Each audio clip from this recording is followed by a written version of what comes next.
مين فيكم فاكر محمود جهاد؟ إن كنت ناسي أفكرك. النهارده تخيل ان انا نفسي افتكرت اني نسيته. تخيل النهارده ابراهيم عبد الجواد في منطقة قال لك ده مشكله محمود جهاد مشكله نفسيه مش مصاب.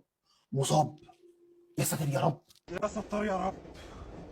يا ستار يا رب. الناس بتكتب لي في التعليقات محمود جهاد بتاع فاركو. تخيل. تخيل ان في ناس نسيت ان محمود جهاد راح الزمالك اصلا.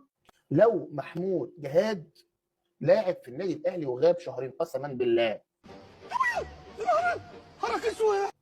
هيقفوا عند مستشفى المعلمين وينده ويقول تعالوا احكي لكم حكايه من البدايه للنهايه.